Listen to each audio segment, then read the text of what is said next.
Jackson State Community College has grown a lot over the years and is in the memories of thousands of students. The campus has blossomed into a beautiful jewel where students, faculty, and staff all take a great deal of pride in attending, teaching, and working. Jackson State takes pride in being a safe place to learn and grow. However, it's possible for someone to come on campus and to threaten and harm our way of life.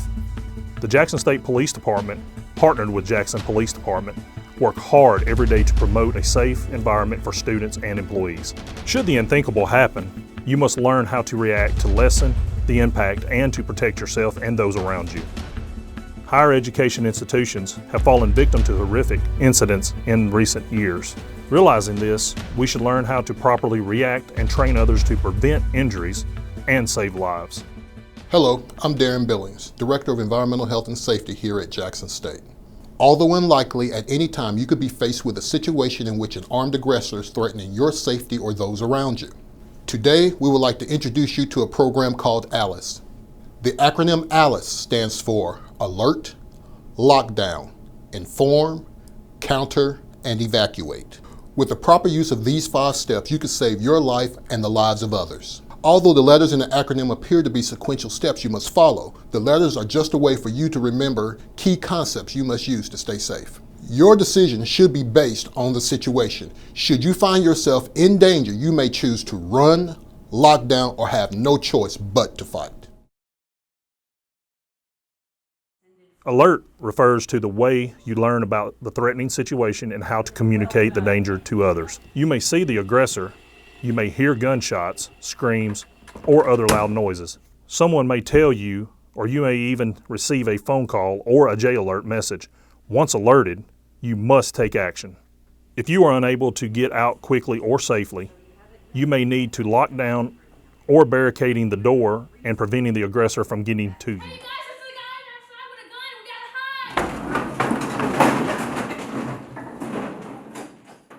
As soon as you are safe, call 911 immediately and give the dispatcher as many details as possible. This will help others to be notified of the danger and help the police get to you faster. Be sure others around you are aware of the danger. Other notifications such as J-alert are sent as soon as we know there is a danger on campus. If you choose to lock down, move quickly into a room that can be closed off by a door or other barrier. Quickly lock or barricade the door. Remember, time is always an issue for you and the aggressor. If you are able to stack chairs, tables, or other things against the door or entryway, the aggressor may very likely move to another location instead of wasting time trying to get into the room where there may or may not be people. The aggressor's goal is to do as much harm as possible before the police or someone else intervenes. Every door can be barricaded regardless of the door locks or direction which the door opens. You may need to be creative. Don't just give up.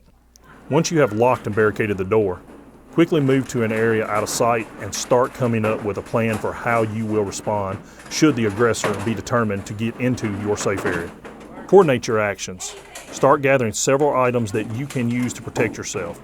Every room has something you can use to defend or distract the aggressor's attack. Communicate with others and tell them your plan. Don't wait until the aggressor gets in your safe area to come up with a plan of action. The police are trained to respond immediately.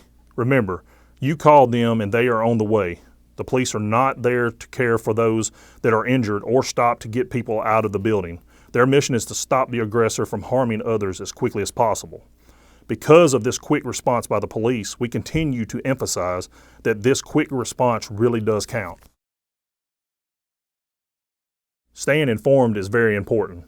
If you see or hear something that can help the police arrive sooner, you or someone in your area should call 911 and tell the dispatcher the information. Telling the 911 dispatcher what you have heard or seen and where the aggressor may be located is a key to helping the police respond to the threat. Your information may direct the police quickly to the aggressor and could save lives. Updated information that is received by 911 dispatchers can also be relayed to others on campus by public safety and through the J-alert system and other notification methods.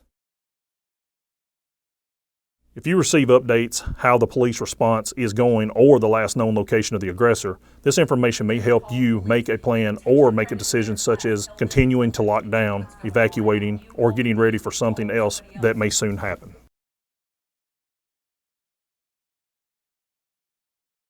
If the aggressor surprises you or makes it into your safe area, you should consider taking some type of action. Although hiding is one option, don't just hide under a desk or hide in the corner if it isn't obvious that the threatening person is able to cause you harm. If the aggressor is intent on coming into your safe area and you are able to, you may choose to leave through another door or window. If there is no way to keep the aggressor out of the room or to evacuate to a safer place, you may decide it is best to defend yourself and others. If you decide to counter the aggressor's attack, you may be able to distract and disrupt the aggressor's plan, put the aggressor on the defensive, and maybe even disarm and subdue the aggressor until the police arrive.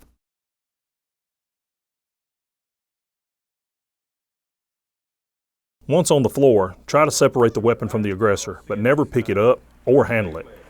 You should even ensure that someone in the room has dialed 911 to update the police of the situation.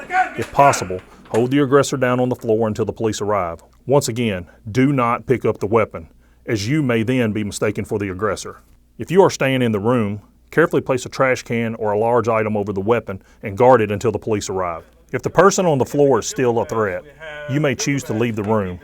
If you leave with the weapon, place the weapon in a trash can, box, or other container so you will not be mistaken by the police as the aggressor as you enter the hallway or exit the building. Just before leaving the room, place your hands up near your head with all fingers spread apart and yell, "We're coming out." Always follow the commands of the police officers as they arrive. Remember, how you respond to a threatening situation is your decision.